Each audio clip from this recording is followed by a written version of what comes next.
I recently received an email from Doug, and he was listening to us on the Coach Robb podcast talk about dehydration and its negative impact on performance. His question to me was, how can I evaluate my hydration levels? How do I avoid becoming dehydrated?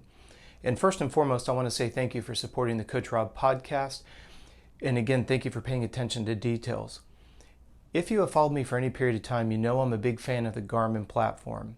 And in addition to the heart rate monitor and the chest strap, I utilize the Garmin digital scale. Now, this is not a sales pitch. The reason why I advocate the Garmin digital scale is if you're running the Garmin platform, when you step on the scale, it reads the bottom of your feet, it identifies who you are, captures your number, and automatically sends it up to your Garmin dashboard. This is a tremendous asset for me serving my athletes as a human performance coach, because if the athlete reports literally at the end of the day that they're frustrated that the performance in a workout was suboptimal, I can literally log into their dashboard and see what was the beginning weight and the ending weight before a workout. But I want to come back to the original question. How do I avoid chronic dehydration? You see, but Rob, he mentioned specific to, the question stemmed from and the comment stemmed from performance and dehydration. Well, before we can get into the specifics of a workout or a race, we have to look at the bigger spectrum. Are you hydrated on a daily basis? So I come back to the Garmin scale. Every morning, empty your bladder, step on the scale, capture your body weight. The good news, if you're using the Garmin digital, it goes right to your dashboard. Go about your day maintaining proper hydration levels. That's done by taking your body weight in pounds, divide it by 2. That's going to give you how many ounces you need to consume over an 8 to 10 hour period. That's just to maintain proper basal hydration needs, the proper hydration to stay healthy. Please don't overdo that because you run the risk of hyponatremia. Consuming too much water can dilute the electrolytes, and that's deadly, literally. Coming back to the subject of dehydration, you go through your day, you're staying hydrated, you're snacking on fruits and vegetables. You get to the end of the day, the scale should always be up 3 to 5 pounds. That's how we know you're hydrated. Now, the cool part is you empty your bladder, you're getting ready to go to bed, you step on the scale, the Garmin grabs your number, pops it into your Garmin dashboard. When you wake up tomorrow morning, you're going to notice that you're going to be down 3 to 4 pounds. So if we're looking at a Monday through Friday, our goal, of course, is not to have chronic dehydration. This is one of the little things that the weight loss industry does to dupe you into thinking you're losing weight. It's not body fat you're losing, it's water weight. I could park you in a parking lot in the summer and dehydrate you. That's not a weight loss program, that's a dehydration program. When we come back to the idea of athletic performance, we have to make an assumption that you've nailed the daily hydration. That's why I wanted to start with that first. The cool part is evaluating your hydration levels and avoiding dehydration athletically is the same thing. Before you get your activity started, weigh yourself, what we call dry weight, minimal amount of clothes, and then exercise.